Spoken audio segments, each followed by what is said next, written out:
Atas nama Bapa dan Putra dan Roh Kudus, amin. Shalom Aleichem, bersama Mesias. Selamat bertemu kembali saudara dengan saya, Archimandrit Romo Daniel Biantoro, Ketua Umum dan Pendiri dari Gereja Ortodoks Indonesia. Kita akan melanjutkan acara kita, yaitu menjawab pertanyaan-pertanyaan yang saudara telah kirim kepada saya.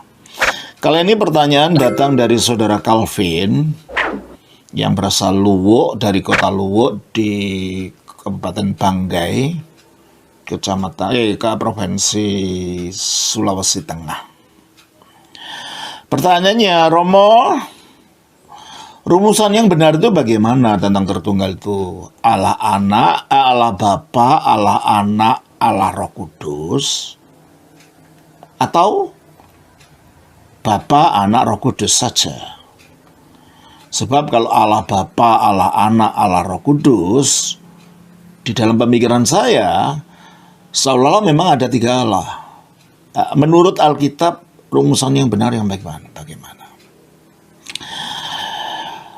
Saudara Calvin, terima kasih untuk pertanyaannya ini. Kalau menurut mengenai Tritunggal, saya jelaskan kembali bahwa orang Kristen tidak percaya ada tiga Allah. Memang bagi orang yang tidak mengerti, dengan menyebut Allah Bapa, Allah Anak, dan Allah Roh Kudus, mereka memahaminya nggak ada tiga Allah yang berbeda-beda kalau gitu, yang lalu disatukan bagi yang tidak mengerti. Tapi saya ulang kembali bahwa Tritunggal itu adalah satu Allah, itu tidak berbicara tentang jumlah Allah. Allah tidak berjumlah. Allah itu satu. Coba kita baca di dalam Alkitab, di dalam Markus pasal yang ke-12 ayat 29. Jawab Yesus, hukum yang terutama ialah, dengarlah hai orang Israel, Tuhan Allah kita, Tuhan itu Esa. Ya, satu. Kita baca juga Yohanes 17 ayat 3. Inilah hidup yang kekal itu, yaitu bahwa mereka mengenal Engkau, satu-satunya Allah yang benar. Engkau, satu-satunya Allah yang benar. Kita baca juga di dalam Yohanes pasal 5. Ya. Yohanes pasal 5 ayatnya yang sebentar. Atau langsung aja kepada 1 Korintus 8 ayat 4. Tolong bacakan. Tentang hal makan daging persembahan berhala kita tahu, tidak ada berhala di dunia dan tidak ada Allah lain daripada Allah yang Esa. Tidak ada Allah yang lain daripada Allah yang Esa. Sudah ketemu Yohanesnya. Yohanes 5 ayat 44. Yohanes 5 44. Bagaimanakah kamu dapat percaya, kamu yang menerima hormat seorang dari yang lain, dan yang tidak mencari hormat yang datang dari Allah yang Esa? Dari Allah yang Esa. 1 Korintus 8 ayat 6. Namun bagi kita hanya ada satu Allah saja, yaitu Bapa. Bagi kita hanya ada satu Allah saja, yaitu Bapa. Galatia pasal yang ketiga 20.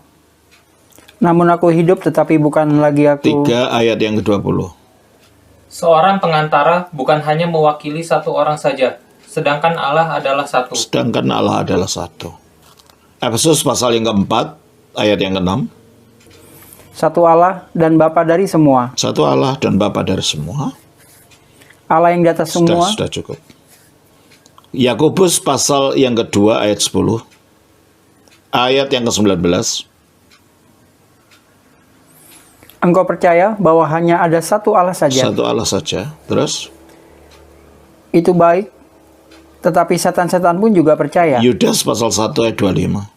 Allah yang Esa, Juru Selamat kita oleh Yesus Kristus Terima Tuhan kasih. kita. Allah yang Esa.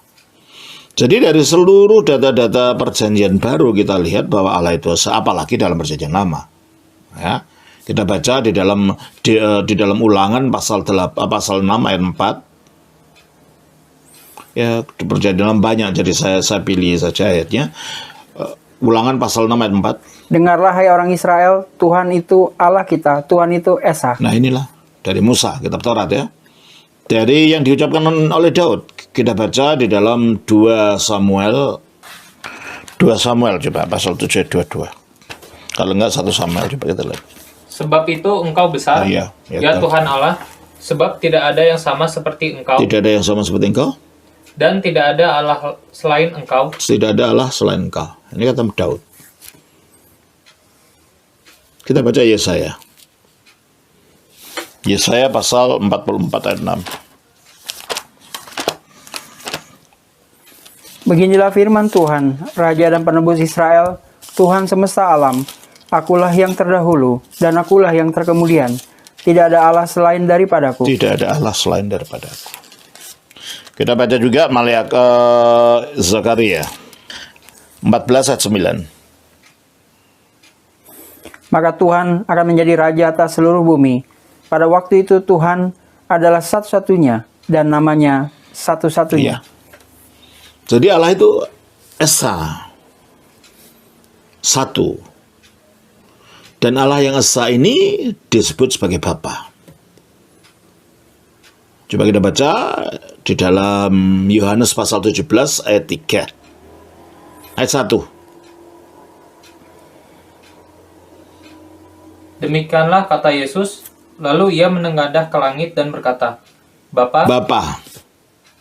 Jadi Yesus berdoa kepada siapa? Bapa. Bapa.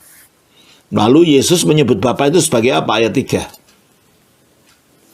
inilah hidup yang kekal itu, yaitu bahwa mereka mengenal Engkau, satu-satunya Allah yang benar. Ya, sebagai apa? Bapa ini satu-satunya Allah yang Allah yang benar. Jadi Allah yang esa itu adalah Bapa. Kita baca juga dalam Yohanes pasal yang pasal yang ke-8 ayat yang ke-42. Kata Yesus kepada mereka, jikalau Allah adalah Bapa, Allah adalah Bapa. Nah, kita baca juga 1 Korintus 8 ayat 6. namun bagi kita hanya ada satu Allah saja, yaitu Bapa. Iya. Jadi Allah yang satu itu adalah Bapa. Bukan karena dia laki-laki ya. Karena kembali kepada 2 Samuel tadi, coba. Pasal 7 ayat 22. Sebab itu Engkau besar, ya Tuhan Allah, sebab tidak ada yang sama seperti Engkau. Tidak ada yang sama seperti Allah, maka dia tidak seperti manusia. Tidak sama seperti apapun. Apalagi dikatakan dalam Hosea pasal yang ke-11 ayat 9. Aku tidak akan melaksanakan murkaku yang bernyala-nyala itu. Tidak akan membinasakan Efraim kembali. Sebab aku ini Allah dan bukan manusia. Karena dia Allah dan bukan manusia dan tidak ada yang samakan dengan Allah, maka kita tidak bisa membayangkan ketika kita menyebut Bapa itu dalam pengertian gender atau jenis kelamin. Nah, kalau gitu apa dia disebut Bapa? Tapi sebelumnya, karena dia tidak dapat disamakan, maka sebutan Bapa itu tidak berarti gender, seksualitas, atau jenis kelamin. Apalagi dikatakan bahwa dia itu adalah roh. Coba kita baca di dalam Yohanes 4 ayat 24. Allah itu roh, dan barang siapa Allah itu roh. Nah, roh itu yang gimana? Yesus mengatakan pada waktu kebangkitannya kepada para murid di dalam Lukas pasal yang ke-24 ayat 37 sampai 39. Mereka terkejut dan takut dan menyangka bahwa mereka melihat hantu. Akan tetapi ia berkata kepada mereka, mengapa kamu terkejut dan apa sebabnya timbul keraguan-raguan di dalam hati kamu? Lihatlah tanganku dan kakiku. Jadi Yesus bangkit dengan tubuhnya ya, bukan hanya rohnya yang bangkit. Terus, Aku sendirilah ini. Rabalah aku dan lihatlah aku, karena hantu tidak ada daging dan bahasa tulangnya. aslinya karena roh, pneuma. Tidak ada daging dan tulangnya. Nah, kalau roh itu tidak ada daging dan tulangnya, berarti Allah yang roh itu ya tidak punya sisi jasmani. Tidak ada daging, tidak ada tulang, berarti tidak ada kelamin juga gitu loh. Artinya apa? Roh Allah itu roh, artinya gaib. Dia tidak bisa disamakan dengan apapun. Artinya begitu. Ya tak? Di dalam Allah yang roh ini ternyata dia memiliki firman. Dan kita baca di dalam Yohanes 1 ayat 1. pada mulanya adalah firman, firman itu bersama-sama dengan Allah. Di mananya Allah? Di dalamnya Allah. Bersama-sama artinya di dalamnya Allah. Di samping di dalam Allah ini ada firman-Nya yang ada di dalam dirinya, dan firman itu disebut anaknya. Jadi yang disebut anak Allah itu adalah firman-Nya Allah. Kita baca di dalam Yohanes 1 ayat 14. Firman itu telah menjadi manusia dan diam di antara kita. Firman itu, firman yang di atas tadi, yang disebut di ayat 1 itu, telah menjadi manusia. Namanya Yesus itu. Jadi Yesus itu adalah penjelmaan dari firman-Nya Allah yang tadinya satu di dalam Allah.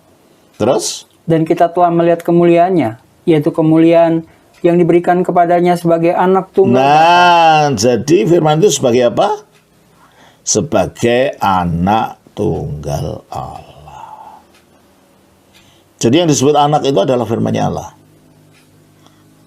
Bukan Allah itu kawin perempuan lalu punya anak. Bukan itu. Tidak ada pemikiran itu dalam ajaran Kristen. Apalagi Allah itu wujudnya gaib. Gimana kawin? Perempuan apa yang mau dikawin? Ya kan? Tidak mungkin. Dia itu gaib, dia itu roh. Maka yang disebut sebagai anak itu adalah firman. Mengapa firman disebut ada anak? Karena Kristus sudah jadi manusia mengatakan dalam Yohanes 8 ayat yang 42.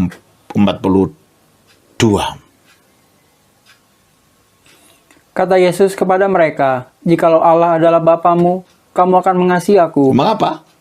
Sebab aku keluar dan datang dari Allah." Nah, kalau dia keluar dari Allah, tadinya di mananya Allah? Di dalam. Di dalamnya Allah. Jadi seolah-olah Allah itu mengandung firman-Nya sendiri, lalu firman itu disuruh keluar. Turun ke bumi tanpa meninggalkan kesatuannya dengan Bapa. Seperti kata-kata saya ini. Saya suruh keluar supaya saudara dengar suara saya. Tapi kata-kata saya nggak hilang dari saya. Tetap satu. Jadi keluarnya firman Allah dari Allah tidak membuat Allah tidak punya firman. Karena firman itu tetap daripada Allah. Allah itu satu, firman-Nya itu juga satu. Nah, firman itu karena dikandung lalu dikeluarkan, seperti itu firman saya terkandung di otak saya, lalu saya keluarkan, maka itu disebut sebagai anak. Karena itu Allah satu, firman-Nya juga satu. Padahal firman disebut anak menurut Yohanes 1:14 tadi. Maka anak yang cuma satu itu istilahnya adalah anak tunggal. Maka dia disebut sebagai anak tunggal Bapa. Jadi dalam diri Allah yang satu itu ada firman yang satu yang melekat secara kekal dalam dirinya. Dan setelah itu disuruh turun ke bumi pun menjadi manusia, dia tetap satu di dalam dirinya, tidak bisa. Dan ini yang disebut anak. Nah, karena firman itu adanya di dalam Allah, maka dia memiliki hakikat kealahan yang sama dengan Bapa ini. Coba kita baca dalam Yohanes 1 ayat 1 tadi.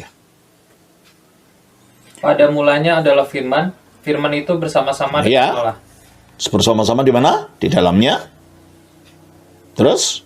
Dan firman itu adalah Allah. Firman itu adalah Allah. Sejak Romo Daniel ada, sudah ada ini. Hanya memang tidak bisa disamakan persis, analogi saja. Kata-kata saya itu sudah ada dalam wujud angan-angan dalam pikiran saya. Hanya ketika bayi, angan-angannya belum berkembang. Gitu. Kalau manusia, dalam Allah, nggak perlu lahir, nggak perlu bayi. Ya, sejak kekal, firman-Nya ya sudah gitu ya. Nah, firman itu, kata-kata seseorang, itu identik dengan orangnya. Saya tidak bertemu dengan saudara dalam melalui kaset ini, melalui video ini, tidak bertemu dengan saudara secara fisik. Tapi saudara hanya mendengar kata-kata saya lah. Melalui kata-kata saya ini saudara mengetahui siapa saya. Jadi kata-kata saya adalah saya. Mempunyai kodrat yang sama dengan saya. Dengan firman-Nya Allah. Firman-Nya Allah mempunyai kodrat yang sama dengan Allah. Dan firman inilah yang disebut anak karena terkandung dalam Allah tapi dikeluarkan dari Allah atau dilahirkan dari Allah. Maka dia disebut Allah, anak. Dan firman ini memiliki kodrat keilahian yang sama dengan Allah. Nah, di samping Allah punya firman, Allah juga punya roh, seperti saya juga. Analoginya karena manusia diciptakan menurut gambar Allah dalam Kejadian 1 ayat 2, maka ada analogi ayat 26. Kita baca Kejadian 1 ayat 26. Berfirmanlah Allah, baiklah kita menjadikan manusia menurut gambar dan rupa Iya. kita. Oleh karena itu, sebagaimana Allah itu memiliki firman dan roh, saya juga. Saya bisa ngomong, bisa mengutarakan kata-kata, pikiran ini kalau saya hidup. Betul? Ya. Kalau saya mati, ya tidak bisa ngomong. Saya hidup karena saya punya roh.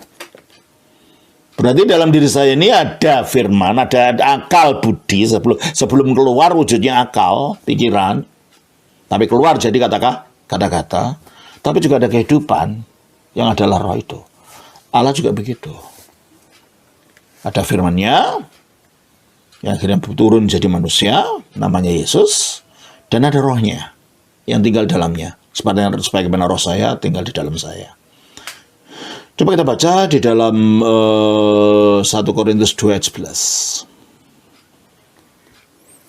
Siapa gerangan di antara manusia yang tahu apa yang terdapat di dalam diri manusia selain roh manusia sendiri yang ada di dalam dia? Ya, roh manusia sendiri ada di dalam diri manusia. Terus? Demikian pula lah, tidak ada yang tahu apa yang terdapat di dalam diri Allah selain roh Allah. Nah, demikian juga kalau rohnya manusia ada pada manusia, maka rohnya Allah ada di dalam Allah. Jadi Allah yang esa, firman-Nya dan rohnya, roh Allah ini akhirnya disebut Roh Kudus, disebut Roh Kudus. Jadi Allah yang esa, firman-Nya dan rohnya itu bukan tiga Allah. Allah yang esa itu disebut Bapa, firman-Nya itu disebut Anak, rohnya itu disebut Roh Kudus. Jadi Bapa, Anak, Roh Kudus ini bukan tiga Allah dan tidak berbicara mengenai jumlah Allah, tetapi mengenai keberadaan di dalam diri Allah sendiri. Oleh karena itu sebenarnya, kalau digunakan sebagai formula secara Alkitab, kita baca Alkitab formula klasiknya di dalam Matius pasal 28, ayatnya yang ke-19. Karena itu pergilah, jadikanlah semua bangsa muridku, dan baptislah mereka dalam nama Bapa dan Anak dan Roh Itu. Kudus. Rumusannya adalah dalam nama Bapa dan Anak dan Roh Kudus. Dan itu yang setiap kali umat Ortodoks berdoa selalu itu yang diucapkan. Awal. Nama Bapa dan Putra dan Roh Kudus. Dan di dalam gereja-gereja Ortodoks, malah gereja-gereja Timur yang ada di Timur Tengah, mereka malah mengucapkan Bismil Abi wal Ibni wa Rohul Kudus al Ilahu Wahid. Atas nama Bapa dan Putra dan Roh Kudus, Allah yang esa. Untuk menegaskan bahwa orang Kristen tidak menyembah tiga Allah. Bahwa yang disebut Bapa itu ya Allah yang esa itu, yang disebut Putra ya firman-Nya yang satu di dalam dirinya, yang disebut Roh Kudus ya rohnya yang ada di dalam dirinya. Nah, dalam gereja Ortodoks juga gitu. Ucapannya selalu atas nama Bapa dan Putra dan Roh Kudus. Amin. Nah, ada tradisi Kristiani yang lain yang mengucapkannya dengan atas nama Allah Bapa, Allah Putra atau Allah Anak, dan Allah Roh Kudus. Formula ini bagi orang yang tidak mengerti, orang luar, akan segera dipengerti. Nah, itu orang Kristen menyembah tiga Tuhan. Ada Allah Bapa, Allah Anak, Allah Roh Kudus. Formula ini bisa disalah mengerti seperti itu. Tapi kalau kita mengerti teologi yang sebenarnya, bisa juga dimengerti secara Alkitabiah. Allah Bapa karena memang Bapa ini Allah, sumber dari kealahan. Allah anak itu bukan Allah yang berbeda. Hakikat kealahan yang sama yang dimiliki dalam Bapa itu juga dimiliki oleh anak. Maka anak ini juga Allah. Maka disebut Allah Putra. Dalam pengertian bukan terpisah dari Bapa. Ambil bagian dalam kealahan yang sama yang dimiliki oleh Bapa. Pada mulanya adalah firman. Firman itu bersama dengan Allah. Dan firman itu adalah Allah. Kita juga baca dalam Filipi pasal 2 ayat 6. Yang walaupun dalam rupa Allah. Nah, walaupun dalam rupa Allah. Siapa yang dalam rupa Allah? Sang Putra. Maka Allah Putra dalam pengertian. Mengapa dia disebut rupa Allah? Karena dia firman-Nya Allah yang, teruskan, tidak menganggap kesetaraan dengan Allah. nah, memiliki kesetaraan dengan Allah dalam pengertian memiliki hakikat keilahian yang sama dengan Bapa. Dalam pengertian ini bisa digunakan istilah Allah Putra dalam pengertian bahwa memang Sang Putra itu memiliki kodrat kealahan yang sama dengan Bapa.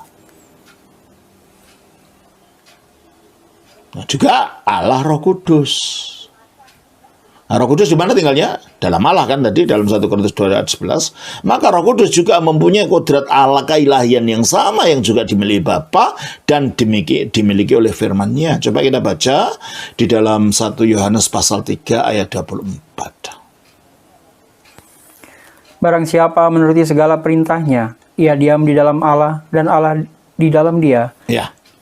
Terus? Dan demikianlah kita ketahui bahwa Allah ada di dalam kita, yaitu roh yang telah ia karuniakan kepada kita. Allah ada di dalam kita, yaitu roh yang ia telah karuniakan kepada kita. Berarti roh itu apa kalau menurut ayat ini? Allah. Karena dia tinggalnya di dalam Allah memiliki kodrat kealahan yang sama. Nah, kalau dimengerti semacam ini, maka rumusan yang banyak digunakan oleh tradisi lain yang mengatakan Allah Bapa, Allah Anak, Allah Roh Kudus, jelas itu bukan tiga Allah. Tapi kalau dia mengertinya memang terpisah-pisah, Allah Bapa sendiri, Allah Anak sendiri, Allah Roh Kudus sendiri, terpisah, ya memang akhirnya tiga Allah. Itulah sebabnya memang sebaiknya sih kalau menggunakan rumusnya Alkitab, ya Allah, Bapa, Putra, Roh Kudus. Allah itu yaitu Bapa, Putra, Roh Kudus. Nah, ini tidak membingungkan, memang jelas tidak membingungkan. Allah yang saya ialah Bapa, Putra, Roh Kudus. Allah yang saya itu Bapa yang di dalamnya memiliki firman yang disebut Putra, yang di dalamnya juga memiliki rohnya yang disebut Roh Kudus. Nah, gitu. Jadi kalau begitu, Allah Bapa, Allah Putra, Allah Roh Kudus itu bisa membingungkan kalau orang tidak mengerti. Tapi kalau kita ucapkan dengan Bapa, Putra, Roh Kudus sebagai Allah yang esa, itu lebih mudah dimengerti. Ya Bapa, karena Bapa itu Allah yang esa itu, Putra adalah firman-Nya, Roh Kudus adalah roh Allah itu sendiri yang ada di dalam diri Allah. Ya itu ya. Jadi saya kira itulah yang bisa saya berikan. Semoga itu bermanfaat. Tuhan berkati. Shalom. Nama Bapa, Putra, Roh Kudus.